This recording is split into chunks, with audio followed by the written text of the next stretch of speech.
3. La fuerza que configura toda su vida. Los hombres viven por intervalos de razón, bajo la soberanía del humor y la pasión. Había estado practicando jogging durante media hora cuando sucedió. De repente, una docena de muchachos jóvenes empezaron a correr en su dirección. Antes de que tuviera tiempo de reaccionar, saltaron sobre ella, la arrastraron hacia unos matorrales y empezaron a golpearla con tubos de plomo. Uno de los muchachos le daba continuas patadas sobre el rostro hasta que empezó a sangrar de forma abundante. Luego la violaron y la sodomizaron y la dejaron allí, dándola por muerta. Este crimen trágico e inimaginable sucedió hace pocos años en Central Park, en Nueva York. Yo me encontraba allí la noche en que sucedió.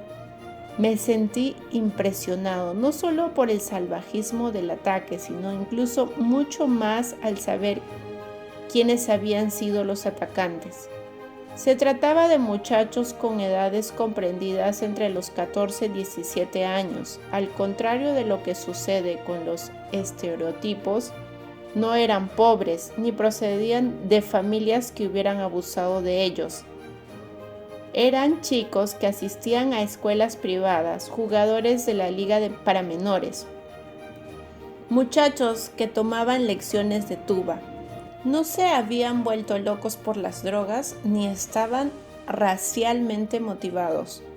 Cometieron el asalto y podrían haber asesinado a esta mujer de 28 años por una sola y exclusiva razón: por diversión. Incluso tenían un nombre para lo que habían hecho: desmandarse.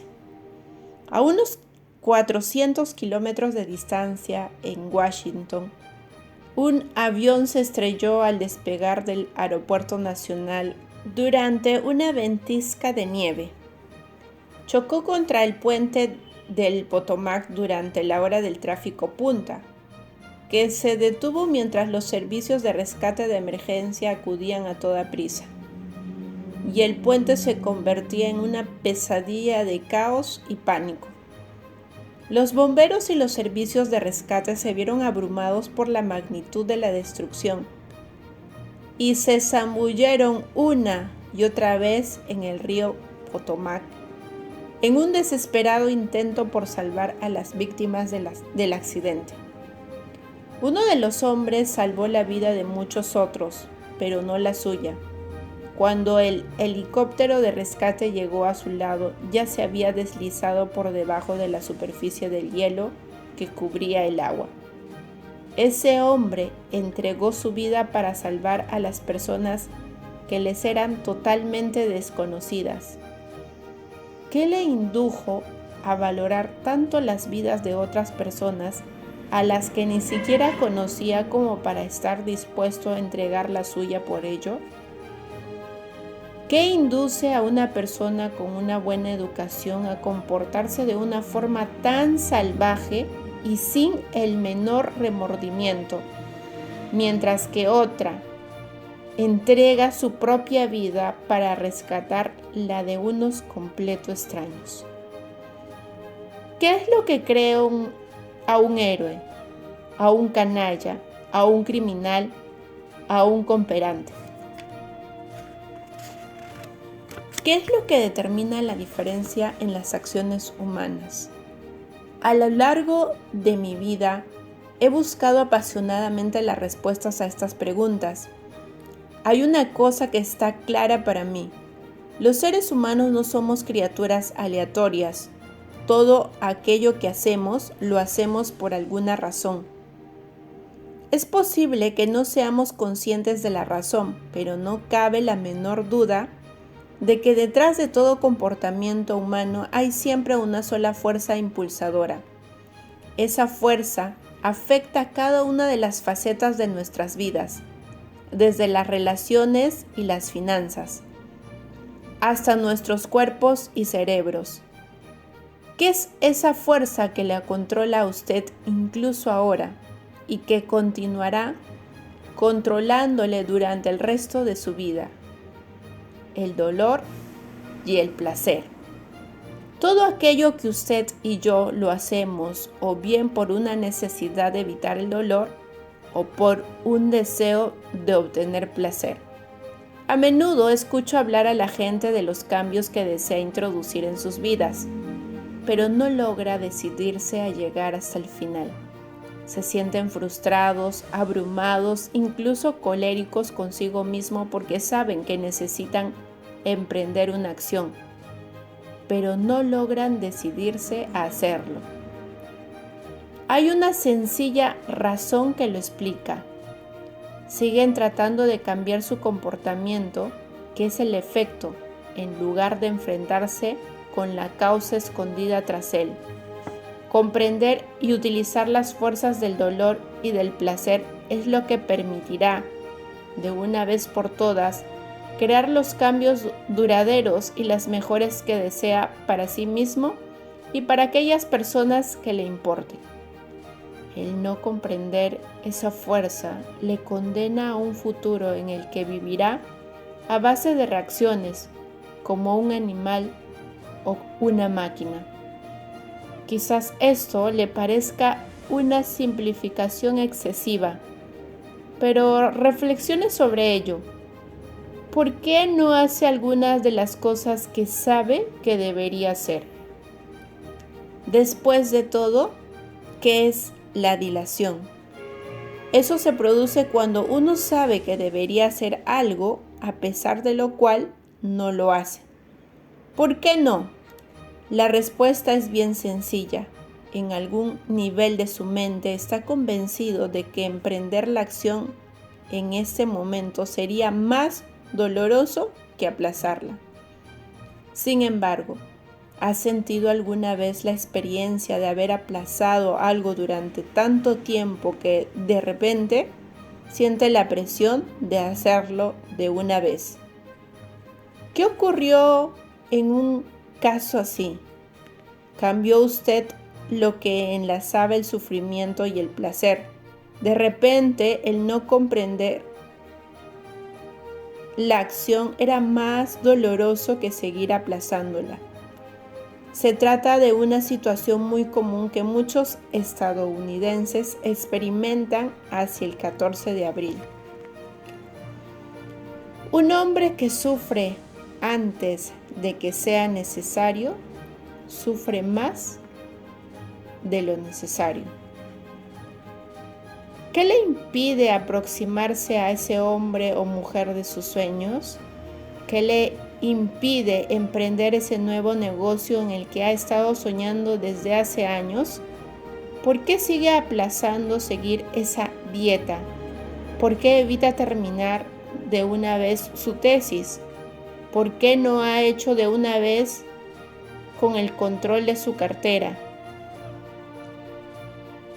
¿Qué le impide hacer lo necesario para que su vida sea exactamente como se la había imaginado? La respuesta es sencilla. Aunque usted sabe que todas esas acciones serían beneficiosas, que podrían aportarle placer a su vida, no logra actuar sencillamente porque en ese momento asocia más sufrimiento a hacer lo necesario que deja pasar la oportunidad. Después de todo, ¿qué ocurriría si le acercara a esa persona y fuera rechazado? ¿Y si intentara empezar ese nuevo negocio y fracasara habiendo perdido la seguridad que le ofrece su trabajo actual? ¿Y si empieza la nueva dieta, pasa por todo el sufrimiento que representa seguirla y luego termina ganando el peso que ha perdido tan trabajosamente? ¿Y si hace una inversión y pierde su dinero? En tal caso, ¿por qué intentarlo? Para la mayoría de la gente, el temor a la pérdida es mucho mayor que el deseo de ganar. ¿Qué puede impulsarse más? ¿Impedir que alguien le robe los $100,000 que ha ganado durante los últimos 5 años? ¿O la posibilidad de ganar $100,000 en los próximos 5 años?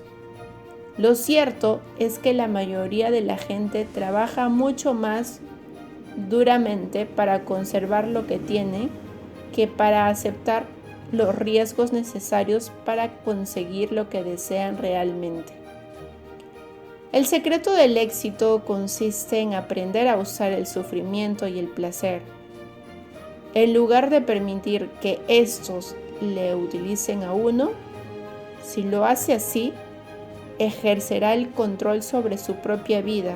Si no, la vida le controlará a usted. En las discusiones acerca de los dos poderes gemelos que nos impulsan, aparece a menudo una pregunta interesante.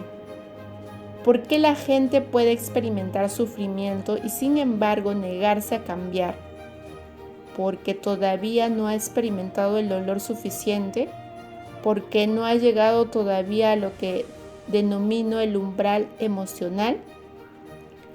Si se ha encontrado alguna vez en una relación destructiva y ha tomado finalmente la decisión de usar su poder personal, de emprender la acción y cambiar su vida, probablemente lo ha hecho porque alcanzó un nivel de sufrimiento que no estaba dispuesto a seguir soportando.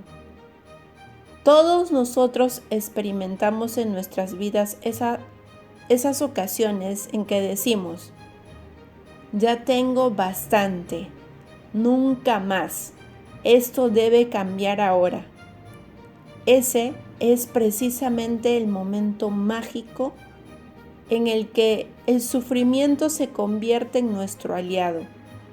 Nos impulsa a emprender una nueva acción y a producir nuevos resultados.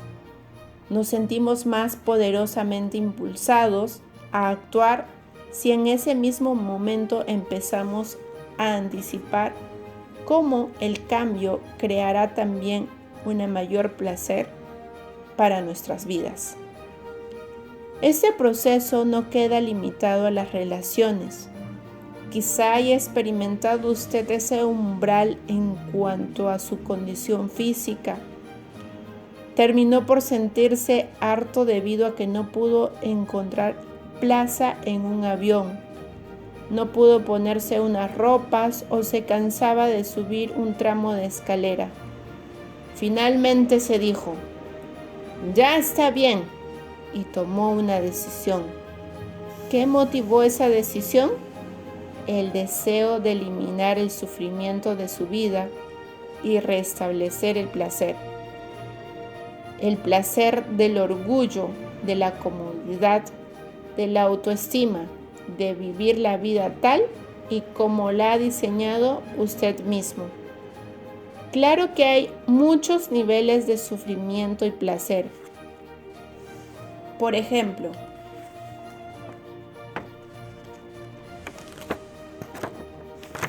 experimentar una sensación de humillación es una forma bastante intensa de dolor emocional. Una sensación de inconveniencia también lo produce. Lo mismo sucede con el aburrimiento. Evidentemente, algunas de estas sensaciones tienen menos intensidad, pero siguen representando un factor en la ecuación de la toma de decisiones. Del mismo modo, el placer también dice lo suyo en este proceso. Buena parte de nuestros impulsos en la vida procede de haber anticipado que nuestras acciones nos conducirían hacia un futuro más prometedor, de que el trabajo de hoy habrá valido la pena, de que las recompensas del placer están cercanas. No obstante, también hay numerosos niveles de placer. Por ejemplo, el placer del éxtasis para haberse superado por el placer de la comodidad. A pesar de que la mayoría estemos de acuerdo en que el primero pueda ser más intenso, Todo depende de los intereses del individuo. Por ejemplo, digamos que interrumpe usted su trabajo para almorzar y camina por un parque donde se está interpretando una sinfonía de Beethoven. ¿Se detendrá para escuchar? Eso depende, en primer lugar, del significado que asocie usted a la música clásica. Algunas personas serían capaces de dejarlo todo con tal de escuchar las enérgicas notas de la sinfonía heroica. Para ellas, la música de Beethoven equivale a un placer puro. Para otras, sin embargo, escuchar cualquier clase de música clásica puede ser tan poco emocionante como observar cómo se seca la pintura. Soportar la música equivaldría a la medida de sufrimiento, por lo que se apresurarían a cruzar el parque y regresar al trabajo. Quizá el sufrimiento asociado al llegar tarde al trabajo supera el placer que obtendrían de escuchar las melodías familiares, o quizá están convencidas de que disfrutar de la música en plena jornada laboral no es más que despilfarrar un tiempo precioso y el dolor de hacer algo que se considera frívolo. Nuestras vidas se ven cada día llenas de esta clase de negociaciones psíquicas. Nos hallamos sopesando constantemente nuestras acciones y propuestas y el impacto que ejercerán sobre nosotros. La elección más importante de la vida. Donald Trump y la Madre Teresa se sienten impulsados por la misma fuerza. Quizá me diga, se ha vuelto loco Tony. No podría haber elegido dos personas más diferentes. Es absolutamente cierto que sus valores se encuentran en extremos opuestos del espectro, pero ambos se sienten impulsados por el sufrimiento y el placer. Sus vidas se han visto configuradas por lo que han aprendido en cuanto a obtener placer y por lo que han aprendido en cuanto a lo que crea sufrimiento. La lección más importante que podemos aprender en la vida es qué crea el sufrimiento para nosotros y qué nos produce placer. Esa lección es diferente para cada uno de nosotros y en consecuencia también lo son nuestros comportamientos. ¿Qué ha impulsado a Donald Trump a lo largo de su vida? Ha aprendido a obtener placer de tener los yates más grandes y caros, de adquirir los edificios más extravagantes, de hacer los tratos de negocio más astutos, en resumen, de acumular los juguetes más grandes y mejores. ¿A qué aprendió a vincular el sufrimiento? En las entrevistas que se le han hecho ha revelado que el mayor sufrimiento en la vida lo vincula a ser el segundo mejor. Eso equivale para él a un fracaso. De hecho, su mayor impulso por conseguir cosas procede de la compulsión por evitarlo. Eso para él constituye una motivación mucho más poderosa que su deseo de obtener placer. Muchos de sus competidores se han regocijado con el sufrimiento que ha experimentado Trump como consecuencia del colapso de buena parte de su imperio económico. En lugar de juzgarle o cualquiera otro, incluido usted mismo, sería mucho más valioso comprender lo que le impulsa y sentir algo de compasión por su evidente dolor. En contraste con él se encuentra el caso de la Madre Teresa.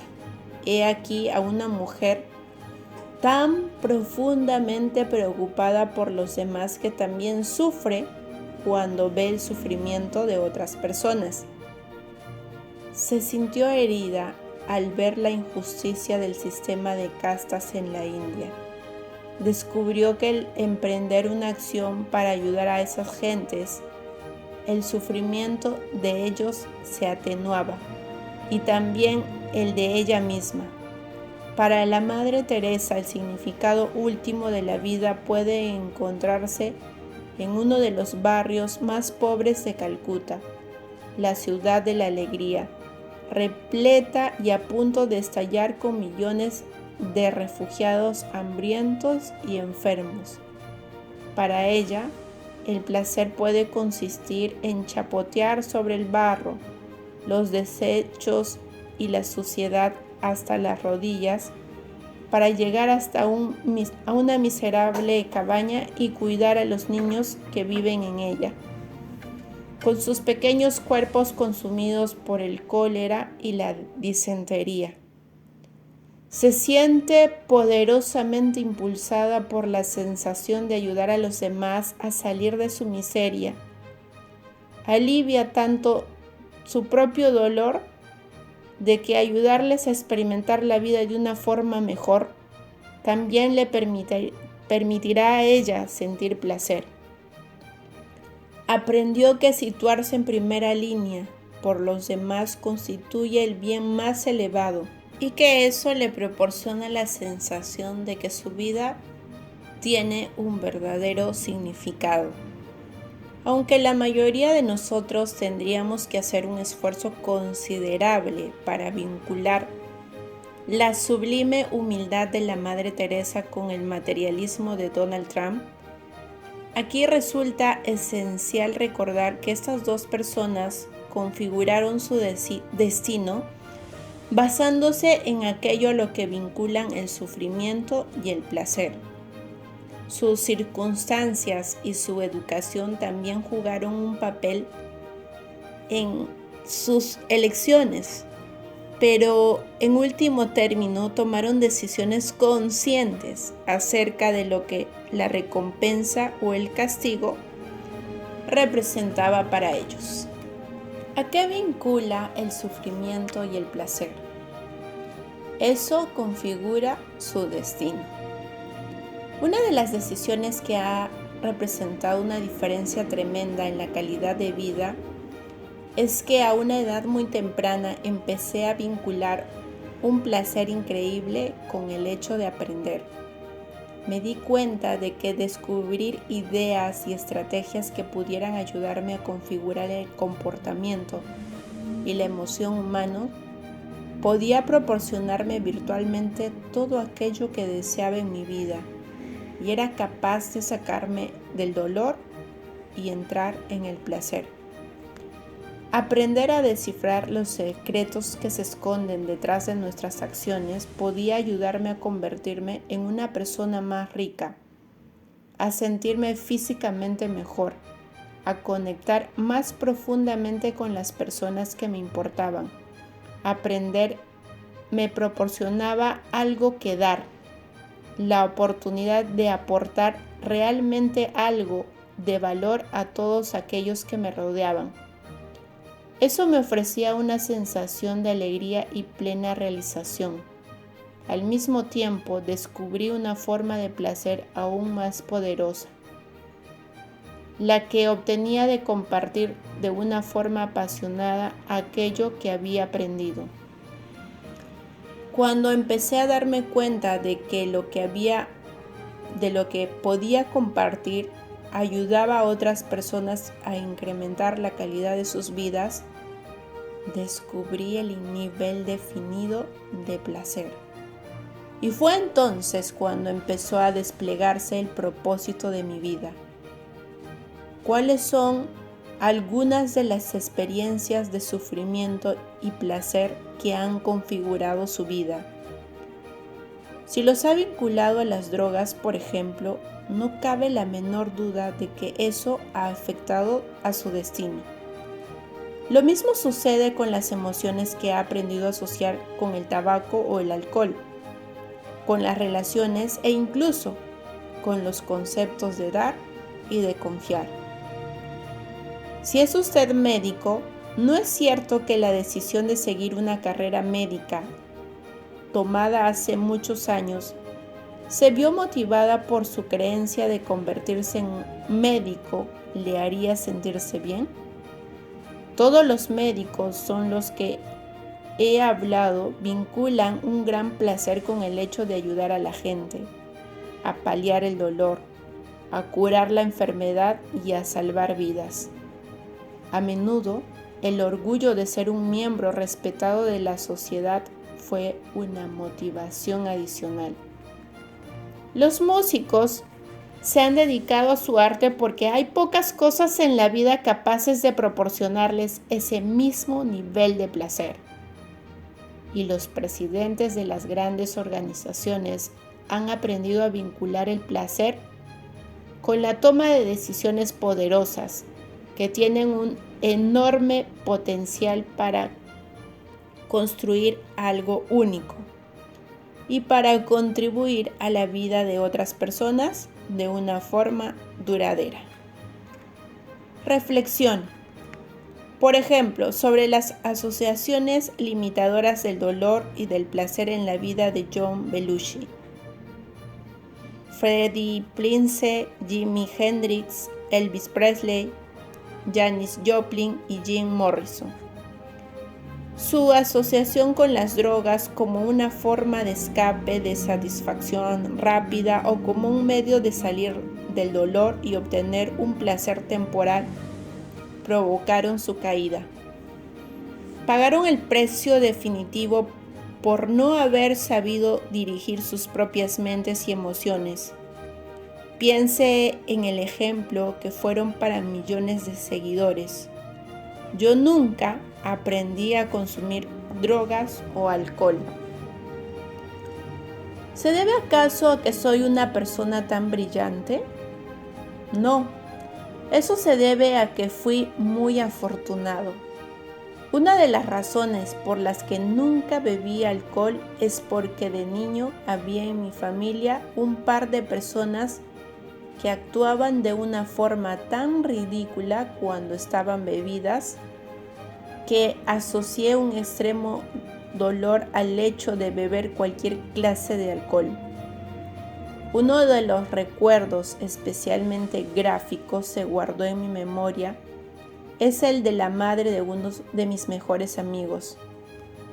Era extremadamente obesa, ya que pesaba cerca de 150 kilos y bebía constantemente. Cada vez que lo hacía quería abrazarme y me babeaba. Incluso hoy en día, el olor a alcohol del aliento de cualquier persona me produce náuseas. La cerveza, sin embargo, fue otra historia. Cuando tenía unos 11 o 12 años, no consideraba que la cerveza fuera una bebida alcohólica. Después de todo, mi padre bebía cerveza y no adoptaba actitudes tan ridículas o nauseabundas. De hecho, parecía mostrarse un poco más alegre cuando bebía unas pocas cervezas. Además, vinculé el placer a beber cerveza porque deseaba ser como mi padre. El hecho de beber cerveza me haría ser realmente como mi padre. No, pero con frecuencia creamos asociaciones falsas en nuestro sistema nervioso en cuanto a qué creará dolor o placer en nuestras vidas. Un día le pedí a mi madre que me diera una cerveza. Empezó a discutir conmigo tratando de convencerme de que eso no era bueno para mí. Pero eso no iba a funcionar, porque mi mente ya se había decidido tras observar que el comportamiento de mi padre contradecía lo que ella me decía. No creemos en lo que escuchamos, estamos convencidos de que nuestras percepciones son exactas. Y ese día yo estaba plenamente convencido de que beber una cerveza constituía el siguiente paso en mi maduración personal. Finalmente, mi madre se dio cuenta que probablemente iría a bebería a cualquier otra parte si no me proporcionaba una experiencia que no olvidaría jamás. Debió de haber sabido en algún nivel de su mente que tenía que cambiar lo que yo había asociado con la cerveza. Así que me dijo: muy bien, ¿quieres beber una cerveza como hace papá? Entonces vas a bebería exactamente como tu padre. ¿Y qué significa eso?, le pregunté. Pues que vas a tener que beberte 6 botellas enteras, me contestó. Eso no es ningún problema, repliqué. Y vas a tener que bebértelas aquí mismo y ahora, añadió ella. Cuando tomé el primer sorbo me pareció nauseabundo.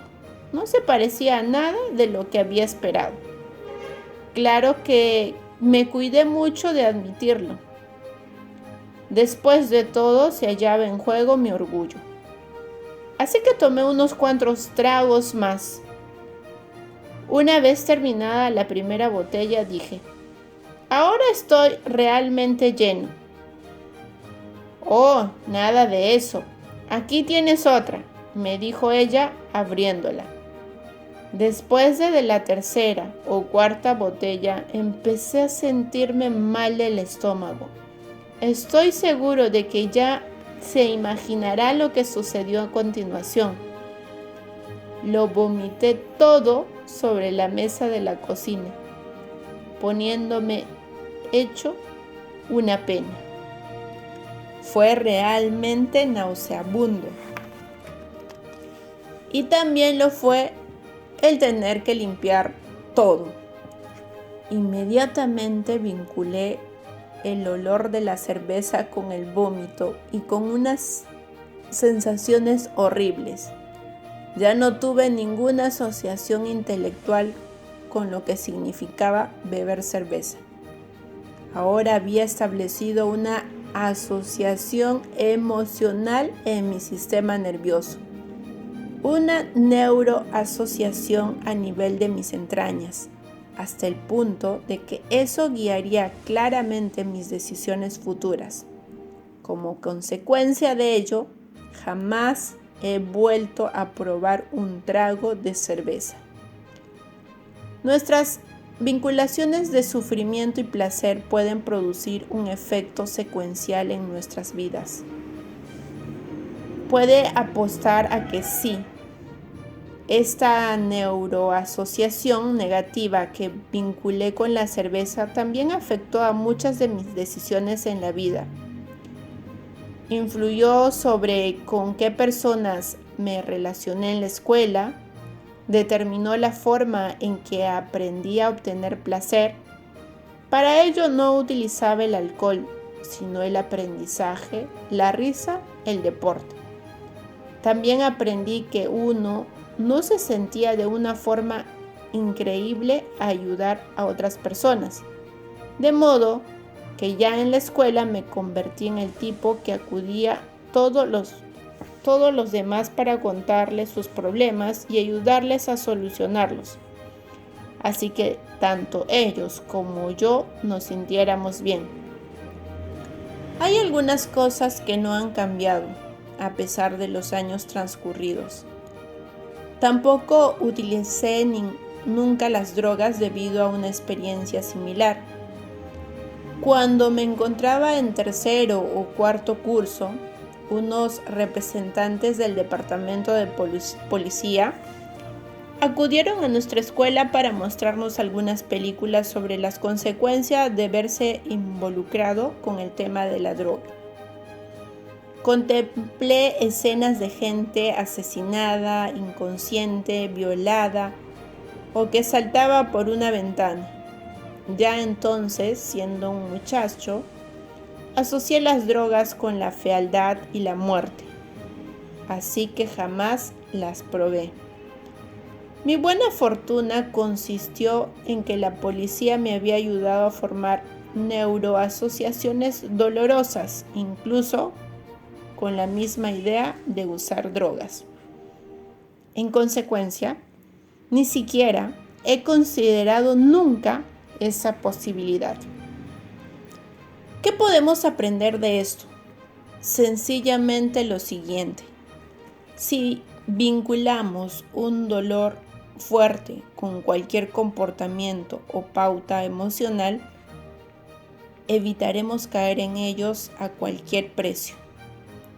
Podemos utilizar esta comprensión para aprovechar la fuerza del dolor y del placer con el objeto de cambiar virtualmente cualquier cosa de nuestras vidas. Desde la costumbre de dejar las cosas para mañana hasta el uso de drogas. ¿Cómo podemos hacerlo?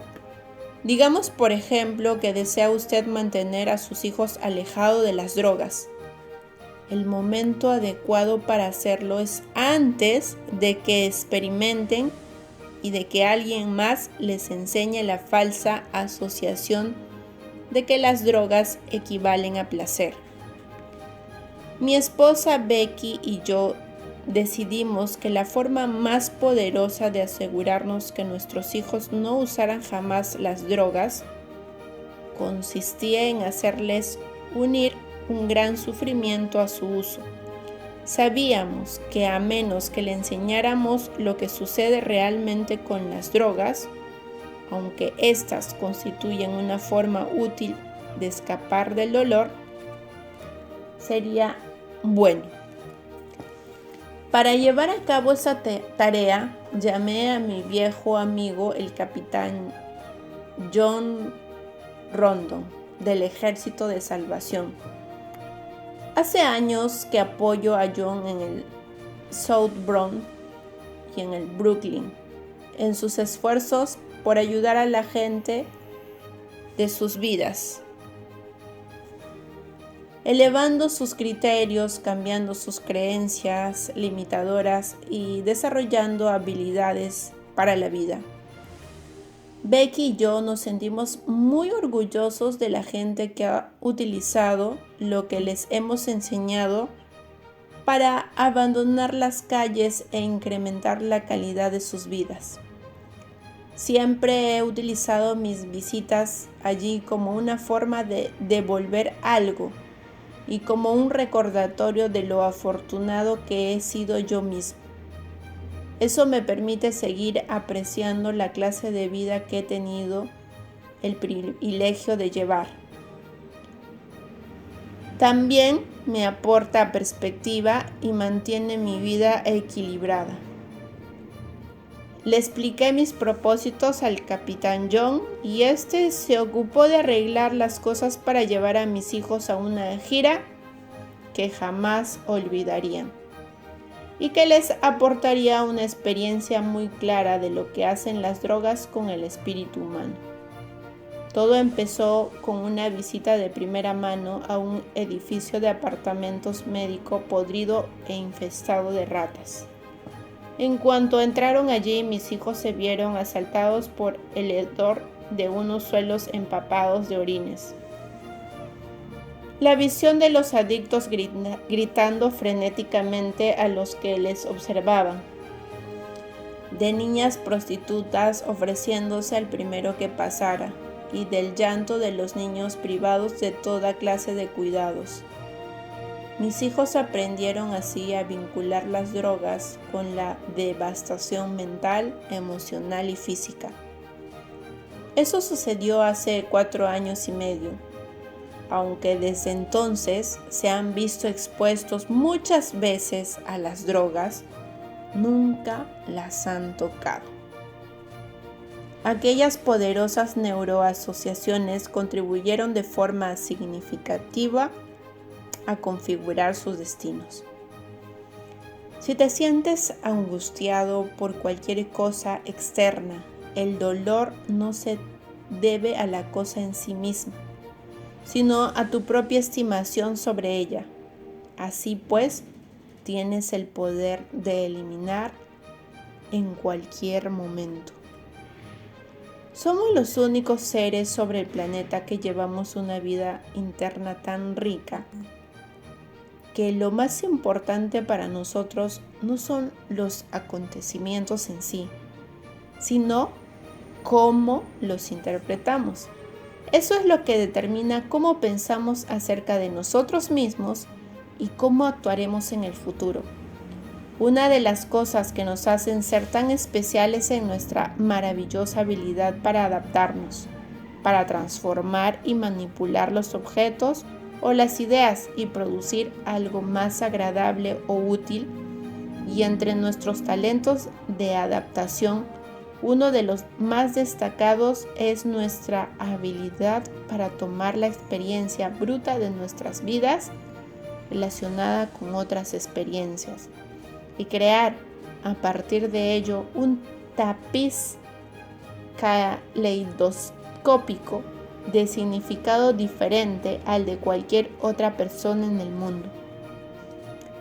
Solo los seres humanos pueden cambiar, por ejemplo, sus asociaciones de tal modo que el dolor físico se transforme en placer y viceversa.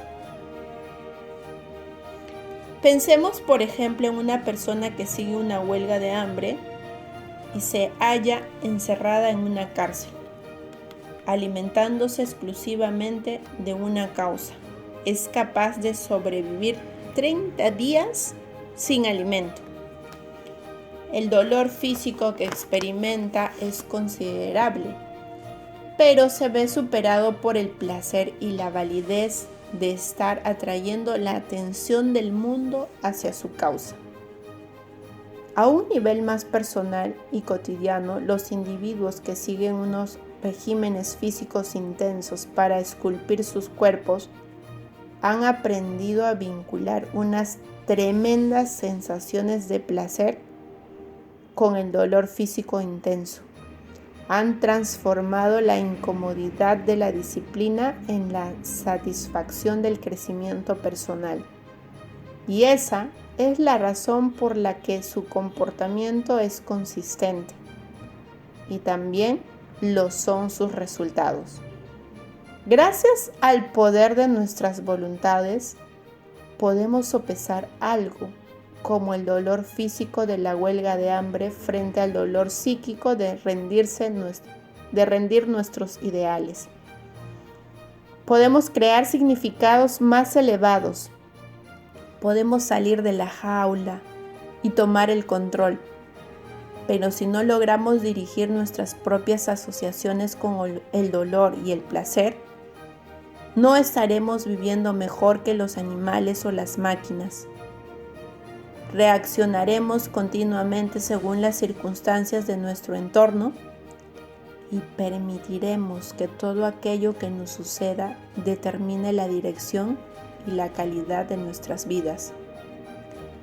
Volveremos a estar dentro de la jaula. Es como si fuéramos una computadora pública de fácil acceso para un montón de programadores aficionados. Skinner, un famoso pionero del conductismo, también fue un infame por la jaula, pesebre en la que confinó a su hija durante los 11 primeros meses de su vida. Lo hizo así en nombre de la conveniencia y de la ciencia, alimentando sus teorías sobre los comportamientos de estímulo-respuesta. Nuestro comportamiento, tanto consciente como inconsciente, se ha visto equipado con el sufrimiento y el placer precedentes de numerosas fuentes.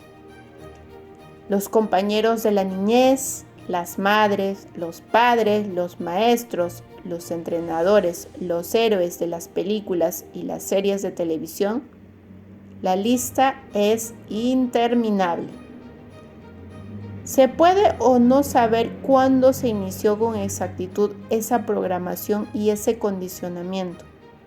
Pudo haberse tratado de algo que dijo alguien, de un incidente en la escuela, de una entrega de premios deportivos, de un momento embarazoso, de un sobresaliente en la escuela o de haber suspendido el curso. Todas esas cosas contribuyeron a configurar lo que usted hoy es. No me cansaré de resaltar que aquello a lo que usted vincula el dolor y el placer es lo que configura su destino. Al revisar su propia vida, recuerda alguna experiencia que formará sus neuroasociaciones y pusiera así en marcha la cadena de causas y efectos que le han llevado hasta donde se encuentra en la actualidad. ¿Qué significado adscribe a las cosas?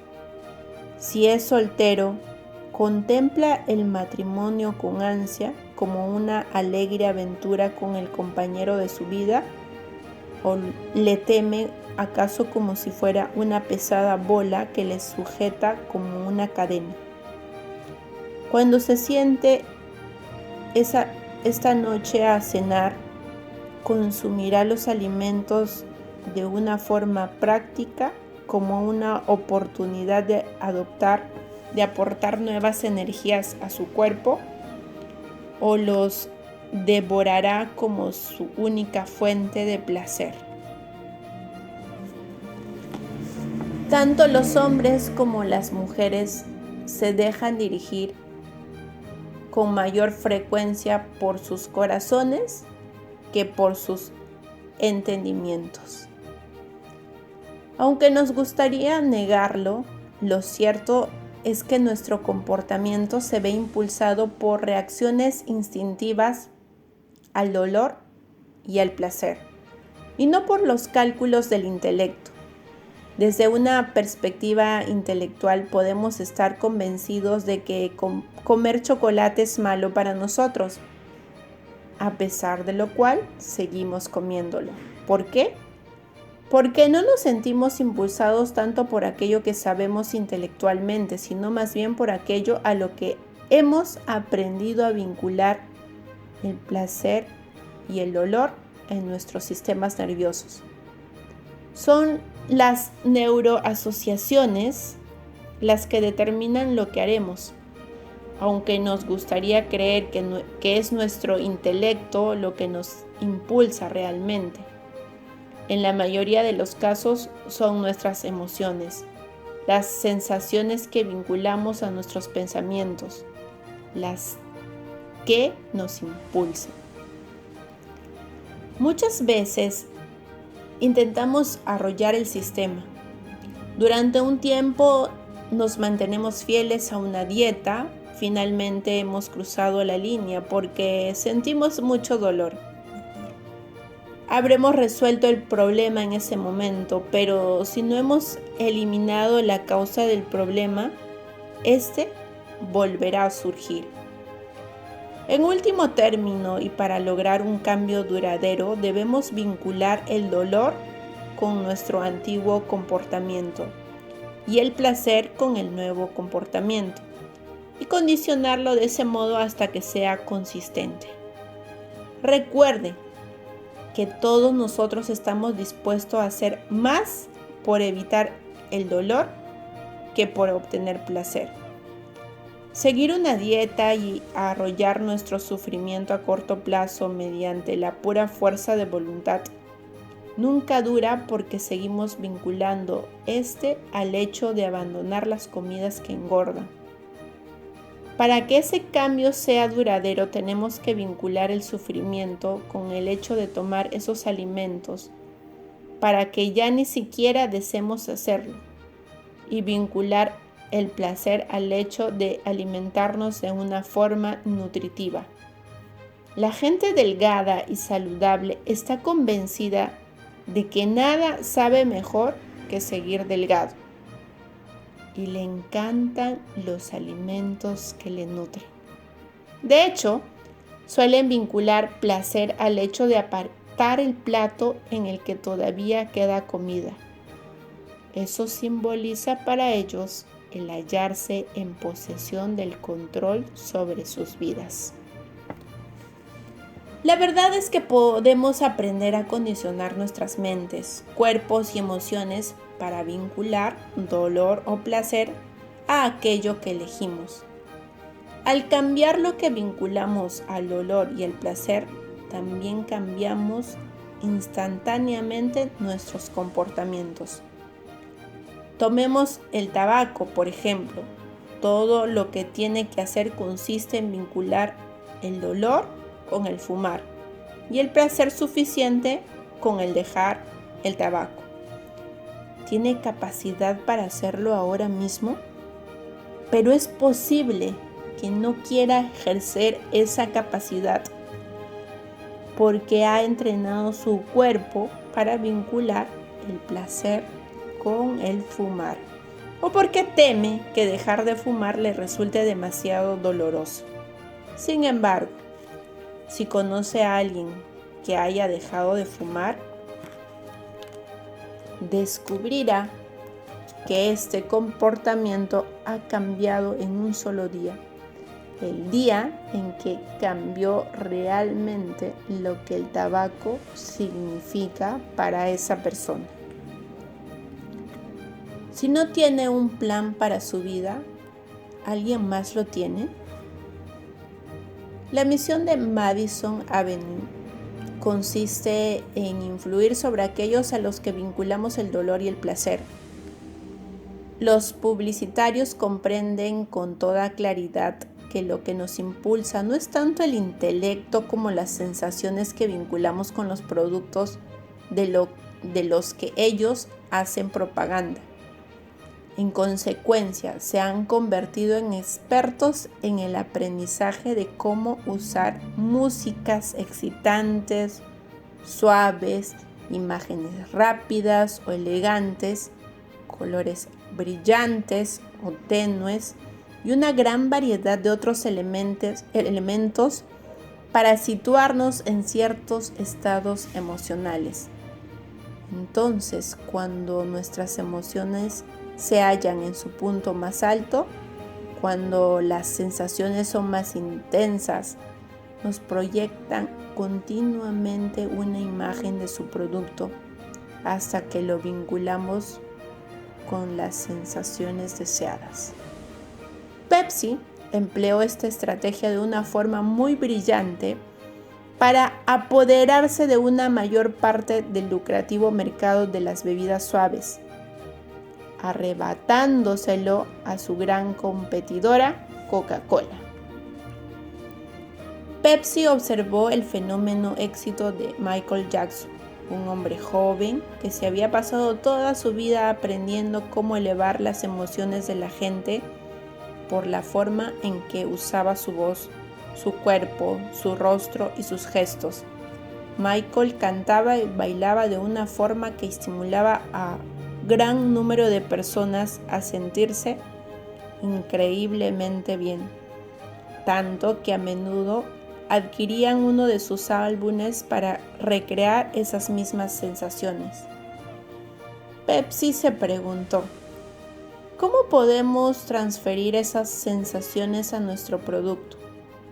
Su razonamiento fue que si la gente asociaba las mismas sensaciones agradables con Pepsi, tal y como hacía con Michael Jackson, compraría Pepsi del mismo modo que compraba los álbumes del cantante.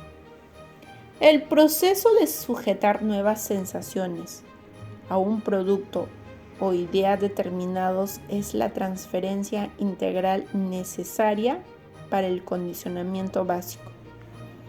Algo sobre lo que aprenderá más cosas en el capítulo 6 cuando estudiemos la ciencia del condicionamiento neuroasociativo, pero por el momento considere lo siguiente.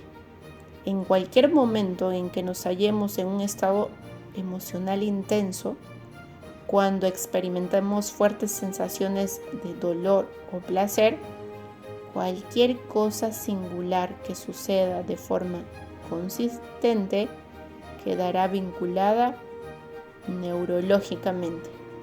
En consecuencia, cada vez que esa misma cosa singular sucede en el futuro, recuperaremos el mismo estado emocional. Probablemente habrá oído hablar de Ivan Pavlov, un científico ruso que a finales del siglo XIX llevó a cabo experimentos de respuesta condicionada. Su experimento más famoso fue uno de los que hacía sonar una campana al mismo tiempo que ofrecía comida a un perro, estimulando así la salivación del animal y emparejando las sensaciones del perro con el sonido de la campana. Después de haber repetido el condicionamiento durante un número suficiente de veces, Pavlov descubrió que el simple hecho de hacer sonar la campana provocaba la salivación del perro, incluso cuando no le ofrecía alimento alguno. ¿Qué tiene que ver Pavlov con Pepsi en primer lugar? Pepsi utilizó a Michael Jackson para situarnos en un alto estado emocional. Entonces, en ese preciso momento proyectó su producto. La continua repetición de ese anuncio estableció un vínculo emocional para millones de seguidores de Jackson. La verdad es que Michael Jackson ni siquiera bebe Pepsi y tampoco quiso sostener una lata vacía de Pepsi delante de una cámara. Podría preguntarse, ¿se ha vuelto loca esa compañía? Han contratado a un tipo para que le represente, le han pagado $15 millones y él ni siquiera sostiene su producto y le dice a todo el mundo que no lo hará. ¿Qué clase de portavoz es ese? Es una idea loca. En realidad fue una idea brillante. Las ventas se dispararon de inmediato y aumentaron tanto que L.A. Gear contrató a Michael por $20 millones. En la actualidad, y como es una persona capaz de cambiar la forma en que se siente la gente, él y la Sony acaban de firmar un contrato de grabación por 10 años, por la que se dice que se han pagado más de $1.000 millones. Su habilidad para cambiar los estados emocionales de la gente le convierte en alguien inapreciable. Debemos darnos cuenta de que todo esto se basa en la vinculación de sensaciones agradables con comportamientos específicos. Se trata de la idea de que si usamos el producto viviremos nuestras fantasías. Los publicitarios nos han enseñado a todos que si se conduce un BMW, se es una persona extraordinaria, con un gusto excepcional. Si se conduce un Hyundai, se es inteligente y frugal. Si se trata de un Pontiac, se experimentará excitación. Si es un Toyota, ¿qué sensaciones? Se nos ha enseñado que si nos ponemos colonia obsesión, no tardaremos en hallarnos al borde de una orgía andrógina. Si se bebe Pepsi, será capaz de tocar la batería como Mark Hammer. Y si quiere usted ser una buena madre, alimente a sus hijos con Potitos Blaine o Nestlé. Los expertos en publicidad han observado que si son capaces de generar suficiente placer, los consumidores se muestran a menudo dispuestos a pasar por alto el temor al sufrimiento. Uno de los lemas de la publicidad es que el sexo vende. Y no cabe la menor duda de que esa tarea la cumplen muy bien los agradables asociaciones creadas por los anuncios impresos y televisados en lo que se utiliza el sexo. Eche por ejemplo un vistazo a la moda en la venta de vaqueros. ¿Qué son unos vaqueros, después de todo? Antiguamente eran pantalones de trabajo funcionales, feos. ¿Cómo se venden en la actualidad? Se han transformado en el símbolo internacional de todo aquello que sea sexy, que está de moda y que sea juvenil. ¿Ha observado alguna vez un anuncio publicitario de Levi's 501? ¿Podría explicármelo? No tiene ningún sentido, ¿verdad? Son totalmente confusos, pero al final se obtiene la clara impresión de que cerca de ahí hubo algo de sexo. ¿Acaso este tipo de estrategia logra vender pantalones vaqueros? Puede apostar que sí. En la actualidad, Levi's es el primer fabricante de vaqueros en Estados Unidos. El poder de condicionar la configuración de nuestras asociaciones se ve limitado a los productos como bebidas refrescantes, los coches, los pantalones vaqueros. Desde luego que no. Tomemos por ejemplo la pequeña y humilde uva pasa. ¿Sabe que en 1986 el Consejo Asesor de Uva Pasa de California esperaba una cosecha enorme, a pesar de la cual empezaron a sentir pánico? Habían observado cómo caían las ventas año tras año a un ritmo de 1% anual. Desesperados, pidieron ayuda a su agencia de publicidad y preguntaron qué podían hacer. La solución fue sencilla. Necesitaban cambiar las sensaciones de la gente con respecto a las pasas. Según Robert Pinney, antiguo director del Consejo Asesor, la mayoría de la gente consideraba las pasas como una fruta remota y aburrida. La tarea pues estaba clara. Había que inyectar una saludable dosis de atractivo emocional en la arrugada fruta. Vincular con ellas sensaciones que la gente deseara, arrugada y seca. No son las sensaciones que la mayoría de la gente asocia con sentimientos de bienestar en su vida. Los productores de uvas pasas siguieron reflexionando. ¿Qué podemos asociar con las pasas que induzca a la gente a desear comprarla? En esa misma época, un antiguo éxito de Motown estaba disfrutando de un resurgimiento a nivel nacional. Se titulaba Lo escuché a través de la vid. En un juego de palabras con su otro significado, a través de un medio de comunicación clandestino. Los productores de uvas de pasas pensaron, ¿y si tomamos esas sensaciones que hacen sentir bien a mucha gente y las vinculamos con las pasas para hacer que el público las vea con entusiasmo?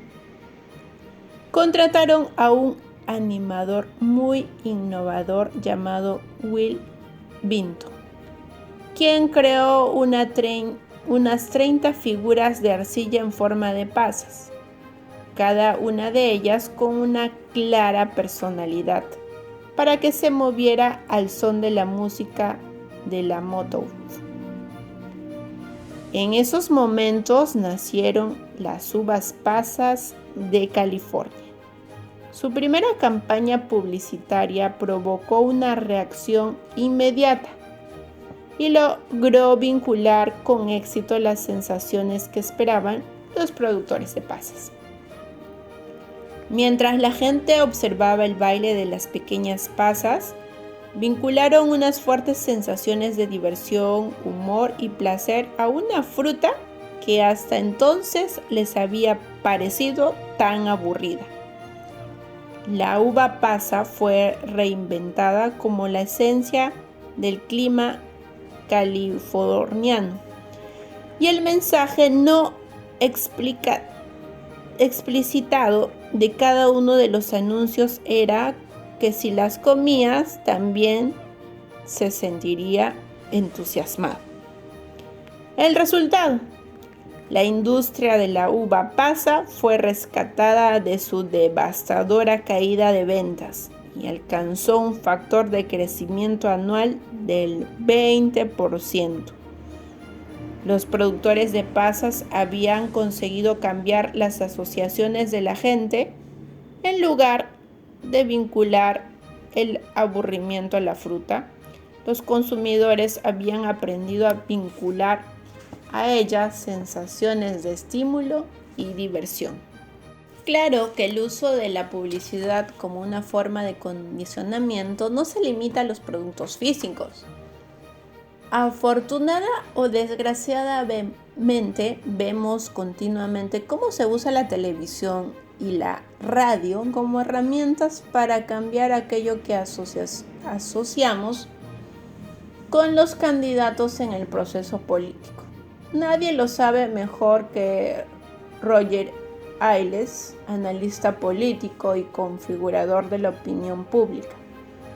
Él fue el responsable de los elementos clave de la fructífera campaña de Ronald Reagan contra Walter Mondale en 1984. Y en 1988 también dirigió la campaña de George Bush contra Michael Dukakis. Ailes diseñó una estrategia destinada a transmitir 3 mensajes específicamente negativos sobre Dukakis, que era blanco en materia de defensa, medio ambiente y crimen. Eso hizo que la gente vinculara con él sensaciones dolorosas. Uno de los anuncios presentaba a Dukakis como un muchacho que juega la guerra en un tanque. Otro parecía echarle toda la culpa a la contaminación en el puerto de Boston.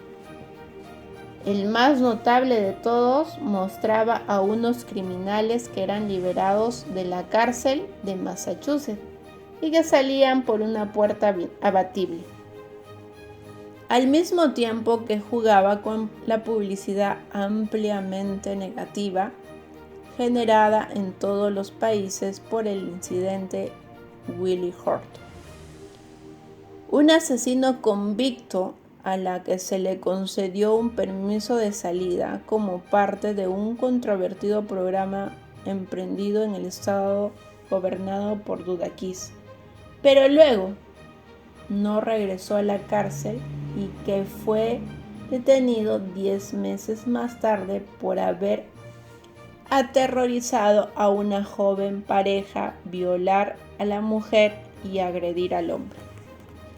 Muchas personas no estuvieron de acuerdo con el enfoque negativo de estos anuncios.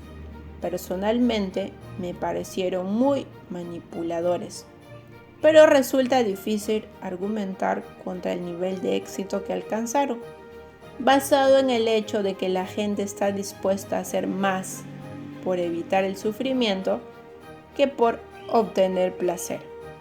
A mucha gente no le gustó la forma en que se llevó a cabo aquella campaña, pero era difícil argumentar contra la realidad de que el sufrimiento constituye uno de los motivos más poderosos para configurar el comportamiento de la gente. Tal y como dice Ailes, los anuncios negativos lograron su propósito con mayor rapidez. La gente suele prestar más atención a este tipo de anuncios.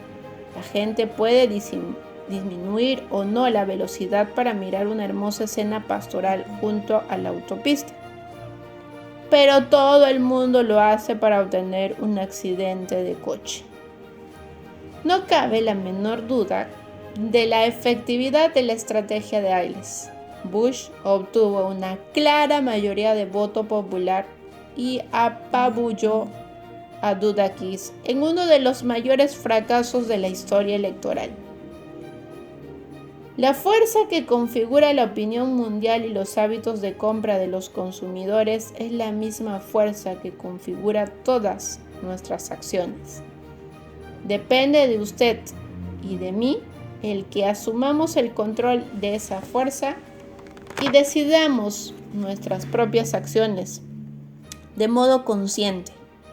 Porque si no somos capaces de dirigir nuestros propios pensamientos, caeremos bajo la influencia de aquellos que nos condicionarán para que nos comportemos tal y como ellos desean que lo hagamos. En ocasiones, esas acciones son de todos modos las que nosotros mismos habríamos seleccionado, pero en otras ocasiones no lo son. Los expertos publicitarios saben cómo cambiar aquello que vinculamos al dolor y al placer, cambiando las sensaciones que asociamos con sus productos. Si queremos tener el control sobre nuestras vidas, tenemos que anunciarnos en nuestras propias mentes algo que podemos hacer en un momento. ¿Cómo? Sencillamente vinculando el sufrimiento con aquellos comportamientos a los que queremos poner fin, y haciéndolo a un nivel de intensidad tan emocional elevado que ni siquiera consideremos la posibilidad de seguir otro comportamiento distinto. ¿Acaso no hay cosas que usted no ha hecho ni haría nunca? Piense en las sensaciones que vincula usted a esas cosas. Si vincula esos mismos sentimientos y sensaciones con los comportamientos que quiere evitar, jamás volverá a practicarlos. Entonces, sencillamente vincule el placer al nuevo comportamiento que desea para sí mismo. Luego, mediante la repetición y la intensidad emocional, puede condicionar estos comportamientos en sí mismo hasta que sean automáticos. Así pues, ¿cuál es el primer paso para crear un cambio? El primer paso consiste simplemente en ser consciente del poder que ejercen ese sufrimiento y ese placer sobre cada una de nuestras decisiones y en consecuencia sobre cada una de nuestras acciones. El arte de ser consciente consiste en comprender que esos vínculos se están produciendo de forma constante entre ideas, palabras, imágenes, sonidos y las sensaciones de dolor y placer. Concibo que hay que evitar los placeres si la consecuencia de ellos son mayores dolores y codiciar aquellos dolores que terminen por convertirse en grandes placeres. El problema consiste en que a la hora de tomar una decisión de qué hacer para crear dolor o placer, la mayoría de nosotros se basa en el corto plazo, en lugar de al largo plazo. Pero para tener éxito, la mayoría de las cosas que valoramos nos exige ser capaces de atravesar el muro del dolor a corto plazo, para poder alcanzar el placer a largo plazo. Debe usted dejar de lado los momentos de terror y de tentación que pasan y enfocar la atención sobre lo que es más importante a la larga, sus propios valores y criterios personales. Recuerde también que aquello que nos impulsa no es el verdadero sufrimiento, sino el temor de que algo nos conduzca hacia él. Como tampoco es el verdadero placer lo que nos impulsa, sino nuestra creencia, nuestro sentido de la certidumbre de que, de algún modo, emprender una determinada acción nos conducirá hasta el placer. No nos vemos impulsados por la realidad, sino por nuestra percepción de la realidad. La mayoría de la gente enfoca la atención sobre cómo evitar el dolor y obtener el placer a corto plazo, y con ello se crea dolor a largo plazo para sí misma. Veamos un ejemplo. Digamos que alguien quiere perder unos pocos kilos extra. Sé que esto no le ha sucedido a usted, pero imaginémoslo de todos modos. Por un lado, esa persona dispone de toda una serie de razones excelentes para perder pesos. Se sentirá más sana y con mayor energía, la ropa le sentará mucho mejor y se sentirá más segura de sí misma en sus relaciones con el sexo opuesto. Por otro lado, sin embargo, también hay otras tantas razones para evitar peso. Habrá que seguir una dieta, experimentará una continua sensación de hambre, tendrá que negar su avidez por comer alimentos que engordan y además, ¿por qué no esperar hasta las vacaciones? Si se contraponen las razones de este modo, la mayoría de la gente preferirá seguir la pauta de aplazar las cosas. El placer potencial de tener una figura más delgada se ve superado por el dolor a corto plazo que causará la privación producida por la dieta. A corto plazo evitamos el dolor de sentir hambre y en lugar de eso nos concedemos el placer del bocado inmediato que puede representar unas pocas papas fritas, pero eso no dura mucho. A largo plazo nos sentimos cada vez peor con respecto a nosotros mismos, por no mencionar el hecho de que eso sigue deteriorando nuestra salud. Recuerde que cualquier cosa que desee y sea valiosa exige pasar por algún sufrimiento a corto plazo con objeto de obtener placer a la larga. Si quiere poseer un cuerpo estupendo, tiene que esculpirlo, lo que exige pasar por sufrimiento a corto plazo. Una vez que se ha hecho algo un número suficiente de veces, el trabajo resulta incluso agradable. Lo mismo sucede con la dieta. Cualquier tipo de disciplina exige atravesar por un periodo de sufrimiento, tanto si se trata de la disciplina en los negocios como en las relaciones, la confianza personal, la delgadez o las finanzas. ¿Cómo puede pasarse por la incomodidad y creer el impulso para lograr realmente sus objetivos? Empiece por tomar la decisión de superarlo. Siempre podemos decidir superar el dolor en ese momento, pero es mucho mejor hacerlo mediante un proceso de condicionamiento de nosotros mismos, algo que veremos con mayor detalle en el capítulo 6. Un ejemplo excelente de cómo ese enfoque a corto plazo puede hacernos caer por la catarata queda reflejado en la actual crisis de las cajas de ahorro, que probablemente constituye el mayor error financiero cometido jamás en la historia por nuestro gobierno. Las estimaciones demuestran que eso puede costarle a los contribuyentes más de 500,000 millones de dólares, a pesar de lo cual la mayoría de los estadounidenses no tiene ni la menor idea de cuál ha sido la causa. Es casi seguro que ese problema será una fuente de dolor, al menos de dolor económico, para todo hombre, mujer y niño de este país, y probablemente incluso para generaciones futuras. En una conversación que mantuve con William Seidman, presidente de la República Corporación Federal, me dijo lo siguiente: somos la única nación lo bastante rica como para sobrevivir a un error tan grande. ¿Qué fue lo que creó ese enredo financiero? Se trata de un ejemplo clásico de cómo tratar de eliminar sufrimiento solucionando un problema al mismo tiempo que se alimenta su causa. Todo empezó con los desafíos planteados por el ahorro y los préstamos a finales de los 70 y principios de los 80.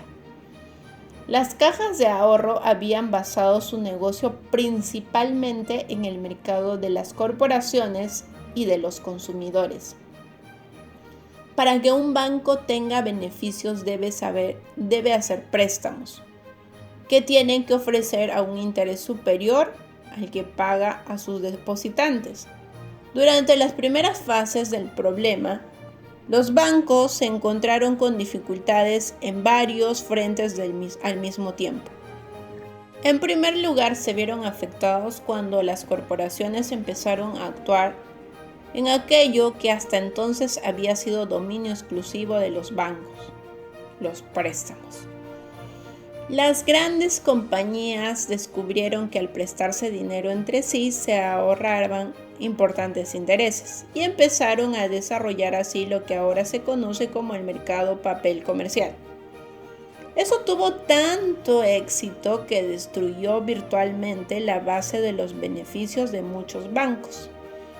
Mientras tanto, también se produjeron nuevos procesos de desarrollo entre los consumidores estadounidenses.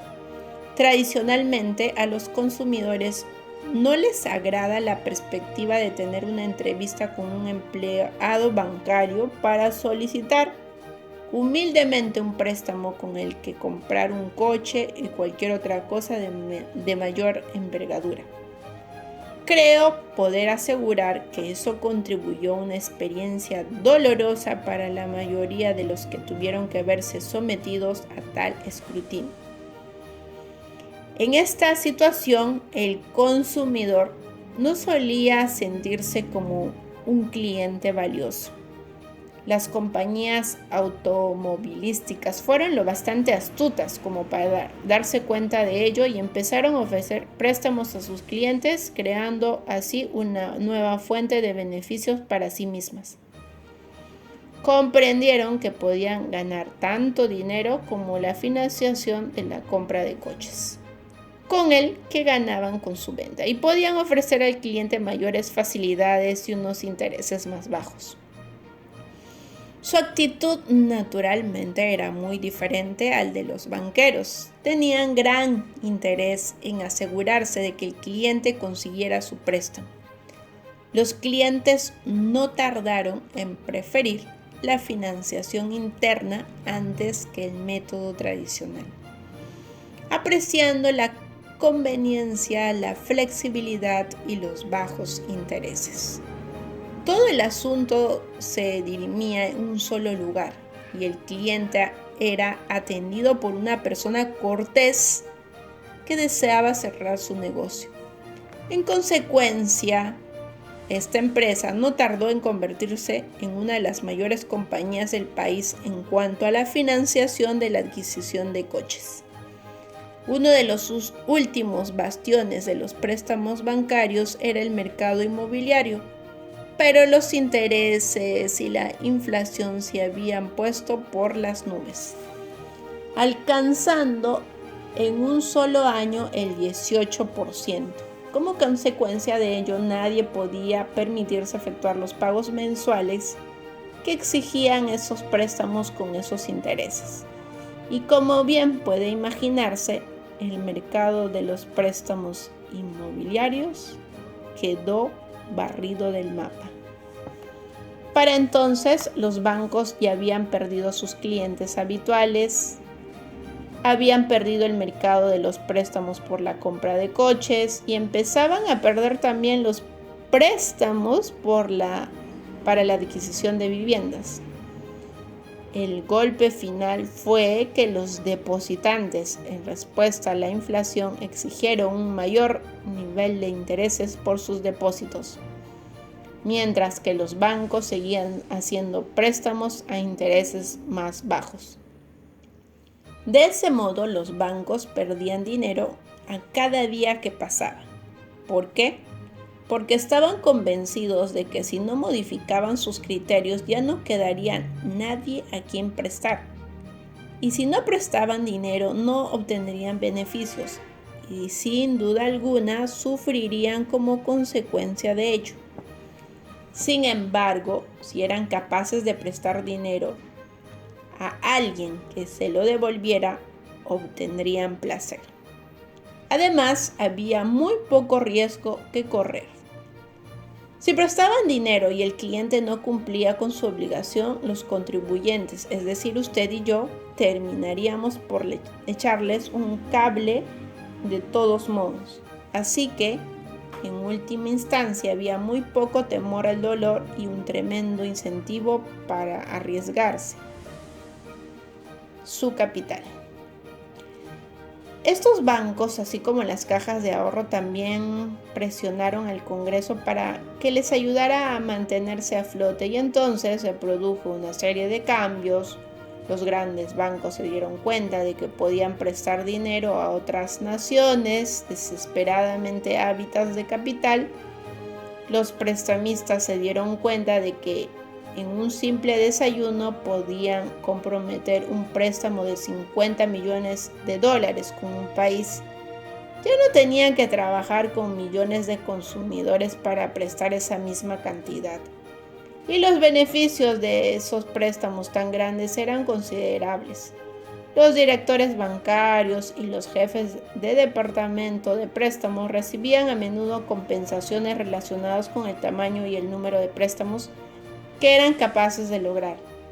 Los bancos ya no se fijaban en la calidad del préstamo, sino que se fijaban su atención en sí de un país como por ejemplo Brasil, podía devolver el préstamo o no, y francamente la mayoría no se sentía terriblemente preocupada por eso. ¿Por qué? Pues porque hicieron exactamente lo que les habían enseñado. Los estimulamos a comportarse como jugadores en el Seguro Federal de Depósito, prometiéndoles que si ganaban, ganarían mucho y que si fallaran nosotros estaríamos en lisa para sacarle las castañas del fuego. Sencillamente, en una situación así había muy poco sufrimiento para un banquero. Los bancos pequeños, que no disponían de los recursos para prestar a los países extranjeros, descubrieron que lo que mejor podían hacer era prestar dinero para crear complejos comerciales en el propio país. Ellos también rebajaron los criterios para conceder préstamos, de modo que los clientes podían obtener más por sus proyectos sin poner ellos ningún dinero en lugar del 20% tradicional que había regido hasta entonces. ¿Cuál fue la respuesta de estos empresarios? Bueno, no arriesgaban nada, ya que solo estaban utilizando el dinero de los demás, y al mismo tiempo el Congreso había aprobado unos incentivos fiscales tan elevados para la construcción de edificios comerciales que realmente los constructores no tenían nada que perder. En consecuencia, tampoco tenían que analizar si el mercado era el correcto para su proyecto o si el edificio que se proponía construir estaría en un lugar adecuado o tendría el tamaño más conveniente. Lo único que veían era que disponían de los mejores incentivos fiscales que encontrarían en toda su vida. El resultado fue que se pusieron a construir como locos, provocando una superabundancia en el mercado. Cuando la oferta fue mucho mayor que la demanda, el mercado se colapsó. Entonces, los constructores volvieron a los bancos y dijeron: no podemos pagar. Y los bancos se volvieron a los contribuyentes y dijeron: no podemos pagar. Desgraciadamente, nosotros no podemos volvernos hacia nadie. Y lo peor es que la gente se ha dado cuenta del abuso y ahora predomina la idea de que todo aquel que es rico tiene que haberse aprovechado de alguien. Eso significa que se han creado actitudes negativas con respecto a todos aquellos que actúan en los negocios, y a que a menudo son las mismas personas que proporcionan los puestos de trabajo que permiten progresar a los estadounidenses. Toda esta confusión ilustra nuestra falta de comprensión acerca de la dinámica del dolor, placer y lo poco aconsejable que es tratar de solucionar problemas a largo plazo con soluciones a corto plazo. El dolor y el placer también son los directores de escena del drama global. Hemos vivido durante muchos años una escala en la carrera armamentística con la URSS. Las dos naciones no hacían más que fabricar más y más armas como amenaza mutua. Si tratas de hacerme daño, responderemos haciéndote daño más aún. Y ese proceso continúa hasta que nos encontramos gastando más de $15,000 por segundo en armas. ¿Qué indujo a Gorbachev a decidir repentinamente la renegociación de la reducción de armas? La respuesta es sufrimiento. Empezó a asociar un fuerte dolor con la idea de tratar de competir con nuestra acumulación de armamento. Financieramente se trataba de algo que no era factible. Ni siquiera podía alimentar a su propio pueblo. Y cuando la gente no puede comer, se preocupa mucho más por sus estómagos que por las armas. Se interesa mucho más por llenar la despensa que por el armamento del país. Se empieza a pensar entonces que el dinero se está gastando con frivolidad e insisten en introducir cambios. ¿Cambió Gorbachev su posición porque es un gran tipo? Quizá. Pero una cosa es segura, no tenía otra alternativa. La naturaleza ha situado a la humanidad bajo el gobierno de dos maestros soberanos, el dolor y el placer, que nos gobiernan en todo aquello que hacemos, en todo lo que decimos y pensamos. Cualquier esfuerzo que hagamos por liberarnos de nuestro sometimiento no hará sino demostrarlo. ¿Por qué la gente persiste en una relación insatisfactoria y no está dispuesta a trabajar para encontrar soluciones o a dar por terminada y seguir caminando? Porque sabe que el cambio conduce hacia lo desconocido y la mayoría de la gente cree que lo desconocido será mucho más doloroso de lo que ya está experimentando. Es como lo que dicen los viejos proverbios: más vale lo malo conocido que el bueno por conocer. Más vale pájaro en mano que ciento volando. Estas creencias esenciales nos impiden emprender acciones capaces de cambiar nuestras vidas. Si queremos mantener unas relaciones íntimas, tenemos que superar nuestros miedos al rechazo y la vulnerabilidad. Si tenemos la intención de emprender un negocio, tenemos que estar dispuestos a superar nuestro temor a perder seguridad. De hecho, la mayoría de las cosas que consideramos valiosas en nuestras vidas nos exige ir en contra de los condicionamientos básicos de nuestros sistemas nerviosos. Tenemos que controlar nuestros temores arrollando esa serie precondicionada de respuestas y que en muchos casos tenemos que transformar ese temor en poder. En muchas ocasiones el temor al que permitimos que nos controle nunca se convierte en realidad. La gente puede vincular el temor, por ejemplo, volar en avión, a pesar de que no haya ninguna razón lógica para esa fobia. Están respondiendo a una experiencia dolorosa en el pasado o incluso a un futuro imaginado. Puede que hayan leído en los periódicos noticias sobre accidentes aéreos y por eso evitan viajar en avión. Con ello están permitiendo que ese temor los controle. Tenemos que asegurarnos de vivir nuestras vidas en el presente y de responder a esas cosas que sean reales y no a los temores de lo que fue o lo que podría ser algún día. La clave consiste en recordar que no nos alejamos del dolor real, sino que nos alejamos de lo que creemos nos conducirá a él. Hagamos algunos cambios ahora mismo. En primer lugar, escriba 4 acciones que necesita emprender y que haya estado posponiendo. Quizá necesita perder peso, dejar de fumar, quizá necesite comunicarse con alguien que le atrae o volver a conectar con alguien importante para usted. En segundo lugar, bajo cada una de esas acciones escriba las respuestas a la siguiente pregunta: ¿por qué no he emprendido esta acción? ¿Qué dolor he vinculado en el pasado con esta acción?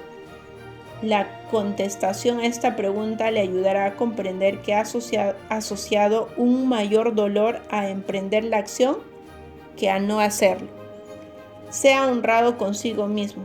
Si piensa, no he asociado ningún dolor con esta acción, reflexione un poco más. Quizá el dolor sea muy sencillo, quizá solo se trate de sufrimiento de disponer de un poco de tiempo sacándolo de su apretado programa. Tercero, anote todo el placer que ha experimentado en el pasado al concederse la realización de esa pauta negativa. Por ejemplo, si cree que debe perder algo de peso, ¿por qué ha seguido comiendo pastas, paquetes de papas fritas, etcétera? ¿Está evitando el dolor de privarse de eso? Cierto. Y al mismo tiempo, porque eso le hace sentir bien ahora mismo. Le proporciona placer, un placer inmediato. Y nadie quiere abandonar esas sensaciones. Para crear un cambio perdurable necesitamos encontrar una nueva forma de obtener el mismo placer sin ninguna de sus consecuencias negativas. Identificar el placer que haya estado obteniendo le ayudará a saber cuál es su objetivo. Cuarto, anote cuál será el precio que tendrá que pagar si no cambia ahora. ¿Qué ocurrirá si no deja de comer tanto azúcar y grasa? ¿Y si no deja de fumar? ¿Y si no hace esa llamada telefónica que sabe necesita hacer? ¿Y si no empieza a trabajar cada día de forma metódica? Sea honrado consigo mismo y anote lo que eso puede costarle en los próximos 2, 3, 4, 5 años. ¿Qué le va a costar emocionalmente? ¿Qué le va a costar en términos de autoimagen? ¿Qué le costará a su nivel de energía física? ¿Qué le costará a sus sentimientos de autoestima o financieramente? ¿Qué le costará en sus relaciones con las personas que más le importan? ¿Y cómo le hace sentir eso? No se limite a decir, me costará dinero o engordaré. Eso no es suficiente. Debe recordar que son las emociones las que nos impulsan. Así que asóciese y use el dolor como amigo, como algo que pueda impulsarle hacia algo nuevo o un nivel más alto. El paso final consiste en anotar todo el placer que recibirá al emprender cada una de estas acciones ahora mismo. Haga una lista enorme que le impulse emocionalmente, que consiga estimularse de verdad.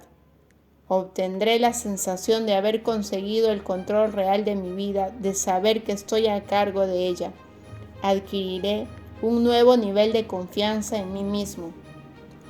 Obtendré vitalidad y salud física. Seré capaz de fortalecer todas mis relaciones. Desarrollaré una mayor fuerza de voluntad que podré utilizar en cualquier otro ámbito de mi vida, que mejorará ahora mismo en todas esas formas y seguirá mejorando durante los 2, 3, 4, 5 años. Al emprender esta acción, viviré mi sueño. Imagine todos los impactos positivos tanto en el presente como a largo plazo. Le animo a tomarse ahora mismo el tiempo necesario para completar este ejercicio y para aprovechar el gran impulso que ha estado acumulando a medida que leía estas páginas del libro. Carpe diem. Aproveche el día. No hay ningún otro momento como el presente, pero si no puede esperar un momento más para pasar al siguiente capítulo, entonces hágalo así. Asegúrese, sin embargo, de regresar más tarde a este ejercicio y demostrarse a sí mismo el control que ejerce sobre los poderes gemelos del dolor y el placer.